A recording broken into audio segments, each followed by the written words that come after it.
When local growers put great food on Tennessee tables, that's living green. Tonight on Live Green Tennessee, we introduce you to Nigerian Dwarf Goats in the foothills of the Smoky Mountains. Then we discover a hidden poultry hatchery in Middle Tennessee that produces thousands of chickens monthly. And finally, we learn about a budding popular livestock industry in the state. All this and more coming up next on Live Green Tennessee.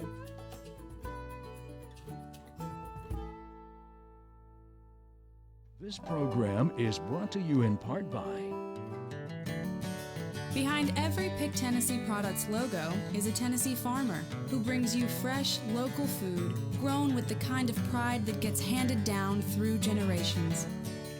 From now through fall, you can find Tennessee fruits and vegetables on farms and at farmers markets near you. Find your Tennessee farmers at picktnproducts.org.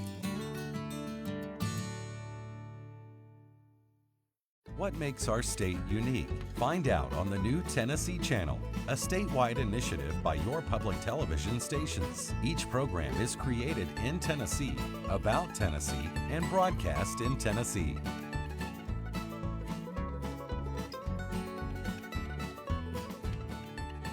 The Tennessee Channel, Saturdays 6 to 10 p.m. Eastern and Sundays 2 to 6 p.m. Eastern, right here on your public television station. Funding for this program is provided in part by the United States Department of Agriculture, providing leadership on food, agriculture, natural resources, and related issues based on sound public policy and efficient management.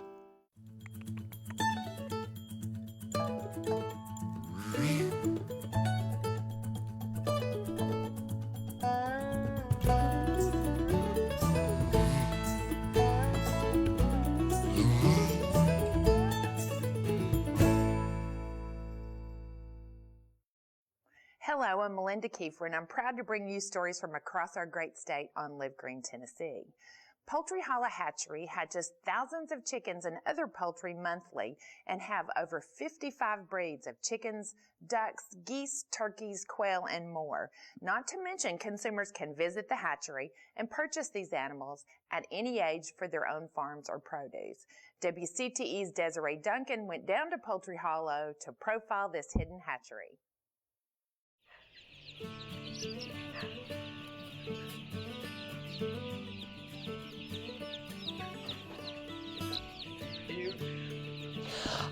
We started Poultry Hollow, it was 3 years ago in October. So we're on our 3.5 years we've been open.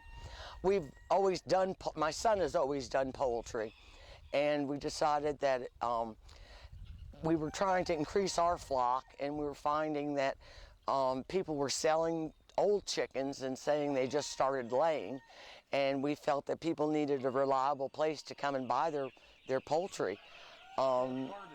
We carry all different breeds. We increase our breeds each year. Good layers, excellent layers, sex links, Delawares, Barred Rocks, Cucamarans, and we carry exotic breeds too, like Polish and Houdans, Sultans, Millefleurs, Duclays, and besides the chickens, we also carry different breeds of ducks. We carry Ruins and Blue Swedish and Black Swedish, and we also carry geese, different breeds of geese. We carry turkeys. We carry your turkeys that you would raise for eating, which would be the broad-breasted bronze and white. And we sell them, you know, when they're hatched, we sell them for people to come and get, for them to take to slaughter for Thanksgiving or whatever. We carry quail, and we have doves, and we have pigeons. We carry just about every type of poultry there is.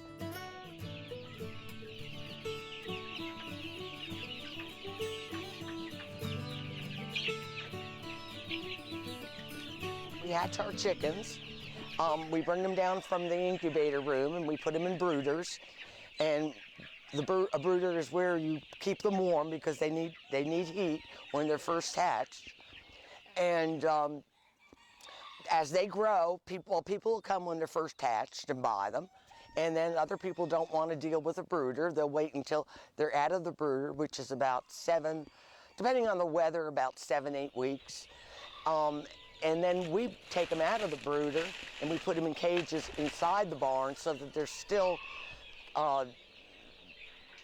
away from the real cold air, especially with weather like this where, you know, it dips down so low. And then from there, as they get older, at about 14 weeks, we move them out to our cages outside. And people buy them. We sell them at all different ages, from newly hatched to just started laying. You know, sometimes we have chickens that are laying that people buy also. You know, you walk into the barn and they hear you because, you know, they know that you're coming to feed them, and they start making noise, and they, you know, they come over to you. We've added this year, my son has added little windows in the brooders, so that way people don't have to open up the brooder to see what's in it. They can look through the window instead, and that way we can maintain an even level of heat for the chickens, which is better for them.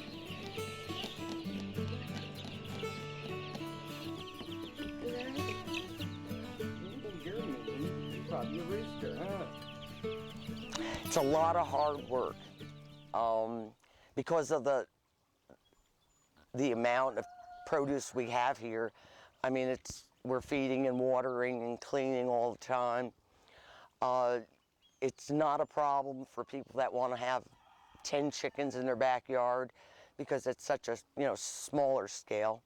And it's nice that they're starting to let people in the cities, allowing them to have chickens in their backyard. And that's an option too, because, you know, they only can have girls. They can't have roosters. And so, you know, we try to usually, you know, make sure that they're getting only pullets or hens when they buy, so they don't have to worry about selling a rooster off or whatever. When we do our deliveries to Knoxville and Chattanooga, we had so many calls from that area for poultry that my son decided that we should start a delivery service there once a month. And we box up the chickens. Every order is a special order. We don't just bring chickens. Everything is what people want. And he takes them to Knoxville and then goes over to Chattanooga. We stay away from anything real public because anything we take out is subject to being exposed to disease. Mainly people come here and get their produce.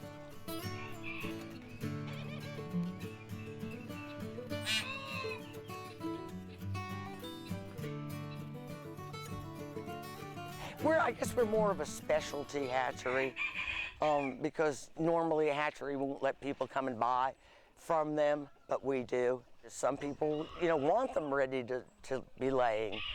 Some people want to raise them from babies themselves. Anyhow, we've been very well accepted by the community. We're getting business from actually all over the United States. I've even shipped chickens to Long Island, New York. And the gentleman still keeps in touch with me. He lets me know how they're growing and how they're doing. And the people, our customers, we've got wonderful, wonderful customers. We have repeat business from customers. And I had a little boy that sent me an email and said, "Thank you, Miss Judy, for helping me pick out my chickens." And, you know, I try to take time with the kids too, because, you know, they can absorb in the education on chickens so easily.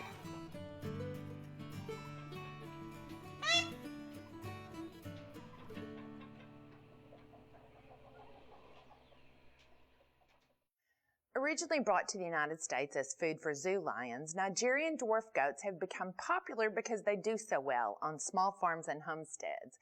They are friendly, easy to handle, and can produce on average a quart of milk twice a day.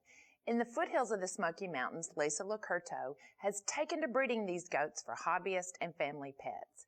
East Tennessee PBS's Chris Smith introduces us to these dwarf goats.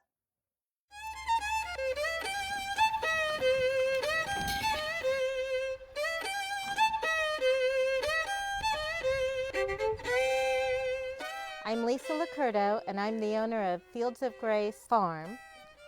I raise Nigerian Dwarf Goats. Okay, I originally started with Nigerian Dwarfs. I was looking for an animal that would give back on the farm. I had 5 acres and have raised horses for the last 12 years and wanted something that would contribute back to the farm.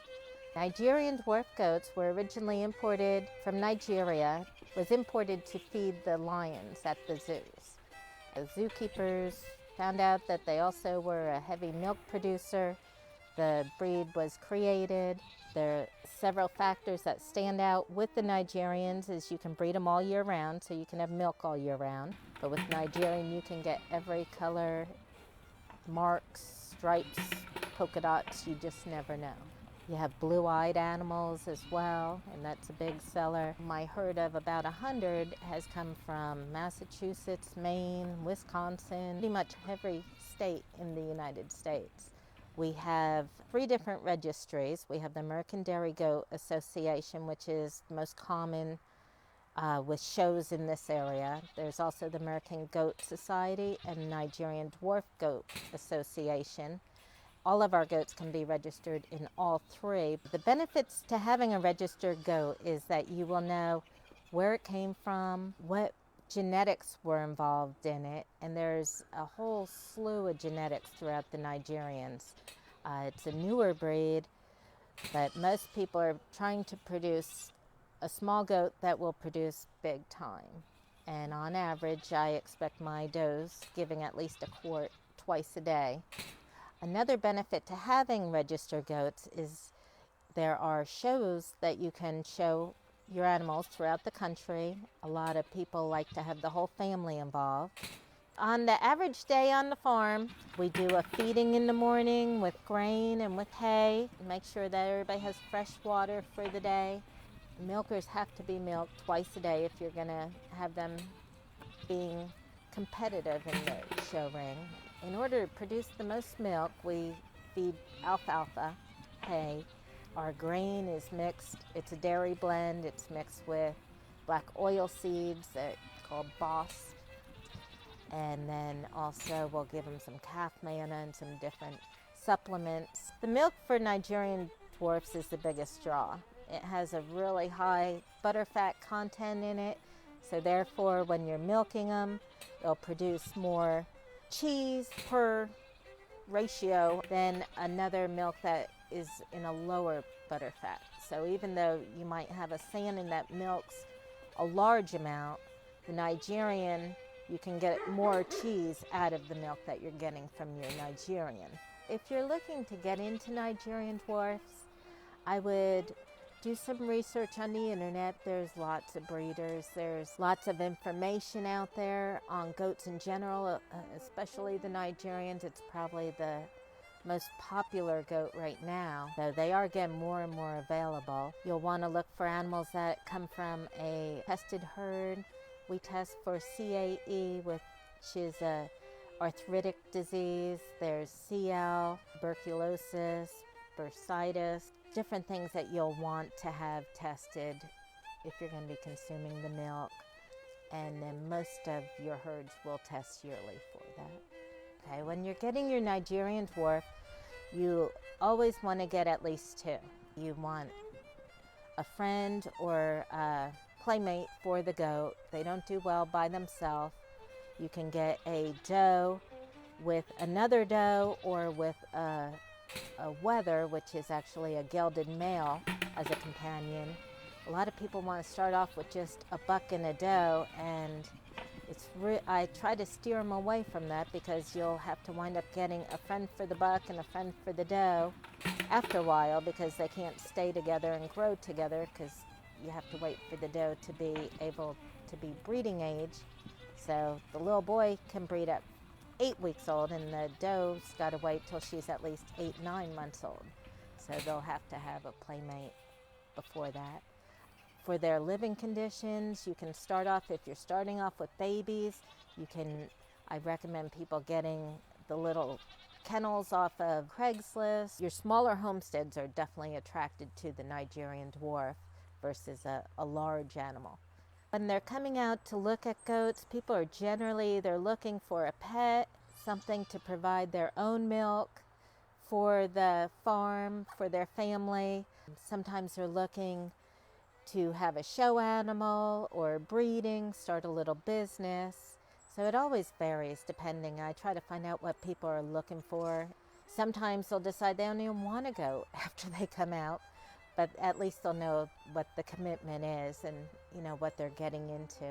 I see a lot more breeders in Tennessee now than when we first started. And so I'm hoping that we'll have more shows in the area. We'll have more opportunities for different herds, for different bloodlines.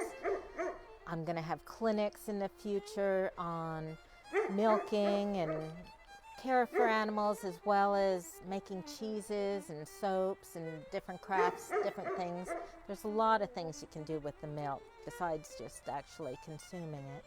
The milk for Nigerian Dwarfs is the biggest draw. It has a really high butterfat content in it, so therefore when you're milking them, it'll produce more cheese per ratio. There's all kinds of different businesses that you can come up with your Nigerians. We have people that make actual bags and purses out of the feed bags even. So, I mean, the sky's the limit. You just gotta follow your heart to see what you enjoy doing, and then usually there's a business behind that. Goats are a flourishing livestock industry in Tennessee, ranking second only to Texas in the nation's goat production. This is due to the fact that a fast-growing and diverse immigrant population in the United States put goat meat in great demand. Desiree Duncan takes us to the Dixieland Ranch in Lebanon, Tennessee. Currently, Tennessee is ranked number 2 in the nation for meat goats in the meat goat industry, right behind Texas. They're a small breed, small ruminant livestock along with sheep, so they're very versatile. A lot of producers can raise them on their farms with other species that they're raising or alone if they have a small amount of acreage. There's different breeds and species of goats, so if you want to do, we have a lot of producers that do small dairy goat operations and they make soap or have their own milk there on farm. And then we have meat goat producers who do everything from registered and show breed all the way in through just meat goat and selling direct to consumer. There's been a buy local movement that's been growing in all areas of meat production. And so goat is one of those. With a large ethnic population across Tennessee, meat goat is consumed by 95% of the world. And so in Tennessee, it's growing. We have a lot more producers that are wanting to deal directly with consumers. And so now you can go to the Pick Tennessee Products website, and we have actually a list of producers who sell live animals or sell meat that consumers can purchase. If you do custom purchase, you can go to a farm and pick out the animal, and then you can have it processed to your desires. So if you want a certain amount of for instance, on cattle, if you want a certain amount of beef or mutton, or you want chops or anything like that, you can decide how you want it processed.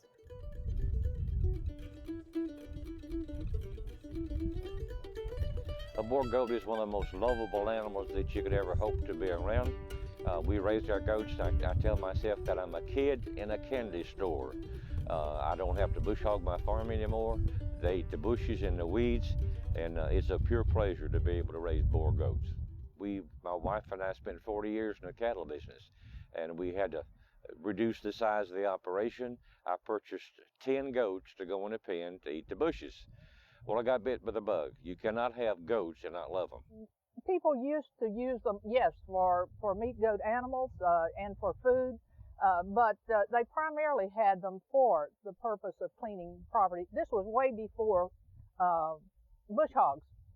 And so our goats were our form of a bush hog at that time, because they eat browse as opposed to just our grasses. They make such great multi-species animals. They work so well with horses. They work great with cattle. So they just are a great adaptable animal. Goats can come in and they're high grazers. They try to get up off the ground to graze. So you can get them into areas, where you might not be able to get into bulldozers or larger pieces of equipment they can kind of move in without hurting more of the land or damaging. When goats consume forage, the seeds they're digested, but they're not broken down. So when goats are moved from one area to another, their droppings will actually contain those seeds, which are then put across the ground, and then as the seed emerges, you actually can end up with new forages in the areas where you didn't have them before. That was considered important to farm life in the fact that it was could clean property, okay, reclaim property.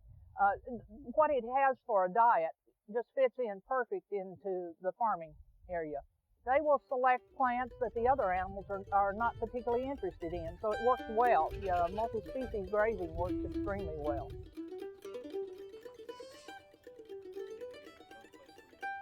The Boer goats originated from South Africa, and they've been in the U.S. since 1995. They make large animals. We have bucks that will weigh up to 350 pounds. Our does will normally weigh about 170 to 180 pounds. Because they are such an adaptable animal, that's what's made them such a great youth project in the 4-H program. Kids can have goats. They don't require a lot of expensive equipment. They don't require an expensive trailer to trailer them from somewhere, from one place to another. Goats provide producers an excellent opportunity to diversify their operations, with them being a smaller species. Producers who have cattle, of course, they have a longer breeding cycle. It takes a little bit longer to get an actual product out of that animal. So by diversifying and adding other species such as goats or sheep, they have a smaller window. So it kind of closes their cash flow where they're bringing in something year round. Our number one goal here in raising the Boer goat is to raise show quality animals, but everything you produce, it doesn't matter how hard you try, everything is not going to be show quality. The males, we weather them, and a weather is the same as a steer in the cattle end of it. And we have them here for sale. People come, they make their selection. There is no way we can process one for you, but there are other locations where you can take one, have it processed. Number one, our animals are healthy. They don't have any hormones in them at all, and they're in good condition. So when you buy one, you should have super quality meat. The easiest way to find goat meat would be to go to our website, www.picktennesseeproducts.org. On the left, you'll find a listing of buttons, and on one of them, it has foods. You click on that, it'll take you to a drop down, and then you can go to meats, and then it'll have all species that you can go through, whether it be goat, lamb, beef, pork, or poultry. And you can find options there to find producers that you can directly purchase from.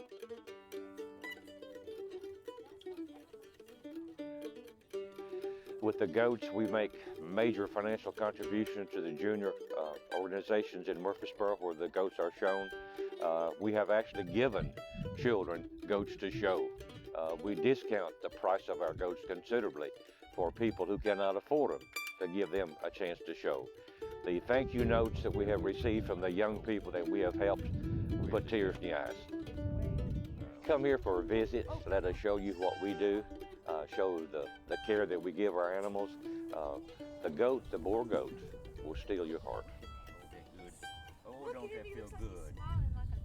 Don't that feel good? Oh, it feels so good. Feel good all over. Thanks for joining us for another episode of Live Green Tennessee, where we take you all across the state into the farms and businesses of those who are making the move to eating fresh, living sustainably, and helping us all be more organic in our thinking and the way we live our lives as Tennesseans. Thank you for watching, and we'll see you next time on Live Green Tennessee. If you would like more information about Live Green Tennessee, please visit our website at livegreentv.org, where you can find everything from healthy recipes to past episodes and more. This program is brought to you in part by... Behind every Pick Tennessee Products logo is a Tennessee farmer who brings you fresh, local food grown with the kind of pride that gets handed down through generations. From now through fall, you can find Tennessee fruits and vegetables on farms and at farmers markets near you. Find your Tennessee farmers at picktnproducts.org. What makes our state unique? Find out on the new Tennessee Channel, a statewide initiative by your public television stations. Each program is created in Tennessee, about Tennessee, and broadcast in Tennessee.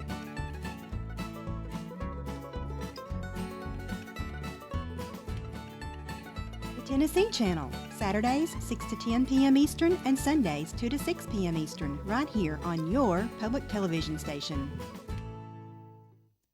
Funding for this program is provided in part by the United States Department of Agriculture, providing leadership on food, agriculture, natural resources, and related issues based on sound public policy and efficient management.